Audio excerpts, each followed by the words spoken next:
Good evening, everybody. Hell's Unicorn here, and I am going to be opining on this recent media circus that's been going on here about the event that transpired yesterday just before the Kentucky Senate debate between Rand Paul and Jack the Con Man Conway. I'm just going to preface this by saying something. I am utterly amazed at how poorly security is handled at these events and how people can just merrily waltz up to candidates and approach them unabated without any kind of clearance or checkpoints whatsoever to ensure that these people aren't carrying something that they shouldn't be while going up to these people and potentially engaging in harmful acts once they've gotten close enough. And the so-called head stomping incident, I am amazed at the morons that I'm seeing on YouTube, the utter moronacy, talking about, oh, it was a head stomp. Oh, look at that poor, barely 100 pounds of soaking wet woman, how she got her head stomped in. First of all, if she had her head stomped in, if there had actually been any signs of actual physical injury of a serious nature, why the heck weren't these two people arrested? The answer is that there was no injury. The woman didn't end up in the hospital. She was smiling while she was down on the pavement. She probably knew that something like this would happen, and is now basically the media has picked up on it. The media is definitely in the tank for Jack Conway, even though they did challenge him a bit on that Aqua Buddha nonsense that he put out. But the Soros sites are buzzing with all of this, including his secret, likely significant other, Ariana Huffington, over on her joke of a website. I don't consider myself a vindictive person. I kind of try to get along with as many people as I can, unless there's really no hope at all.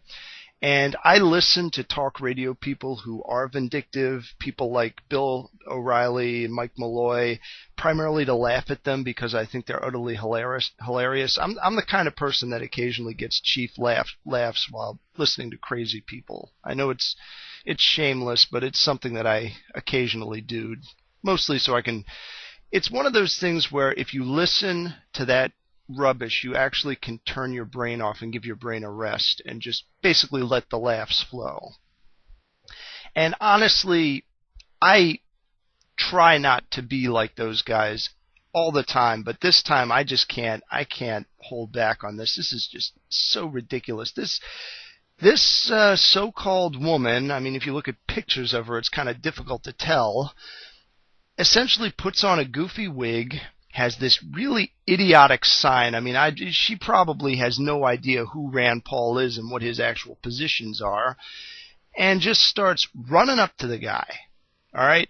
We don't know who this person is. We can't even tell she's a girl because, quite frankly, when you got a wig on like that, you're expecting to find a guy underneath, and she kind of looks the part in that capacity. And naturally, a couple of guys are concerned. Some of Rand Paul's supporters. There's these people that come to these Conway rallies are nuts. Literally shouting all of this vile crap, throwing out these baseless claims of corporate pandering, and who the hell do you guys think you're actually working for? George Soros, multi-billionaire, basically made his money collapsing the Greek economy. You people are brain dead. Anyway, so essentially what happened is, and you can go over to George for Title's video. I have a link in the description, and I'm also I have this as a response to his video because his video is actually the most honest representation of what happened. The other stuff is complete and utter BS. And there's no unnecessary roughness going on. The woman was being restrained. Again, we have no idea who this person is. We have no idea if she's carrying a weapon. You don't know anything. This is an instinctive reaction, and frankly, these two men should probably be heralded as heroes. They literally protected the future senator of Kentucky. Let's face this, Jack Conway is a loser, and he is losing big. Some polls have him a little closer than others, but I would be amazed if he comes within 10 percentage points of Paul at this point, especially after that dumb Aqua Buddha comment. what the heck was he thinking? I mean, does he literally think that everybody in the state of Kentucky is, a bunch of backwater hillbilly hick morons that they can't tell the difference between a couple of, casual comments made back when a person's in college and what a person's actual professed religious beliefs are? This is completely ridiculous. So anyway, I've provided another link. This is to leftcoastrebel.com. And we got an impressive rap sheet on this woman. She's been arrested several times at other campaign events, and she's basically a troublemaker. And, in retrospect, it might not have been a good idea to pin her shoulder down with his foot there earlier. But something. There was no actual physical force put in. I didn't hear the woman scream in pain. I didn't see her holding onto her arm, cradling it, saying, "Oh God, what has happened to me?" And these people on these other channels where they put the video footage up, these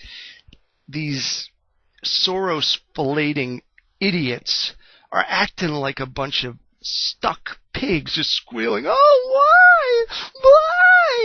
why did they manhandle that poor innocent little girl? She wasn't doing anything." All right, my channeling of Mike Malloy is officially over now. Sorry about that. But literally, this is something that's just unbelievable. I can't believe that this is something that's actually making headlines. Everybody's saying, this guy who did this should be in jail. Well, he's not in jail, and he's not going to jail because this is not assault. This is the equivalent of a citizen's arrest, although an arrest was not made, although one should have been made, because this falls under disorderly conduct as far as I'm concerned. All right, well, this was a little bit out of character for me, and I apologize for those of you who are used to somebody having a more calm and collected demeanor, but this really irritated the hell out of me. So, till next time, with prudence to myself and benevolence to all of you, good evening.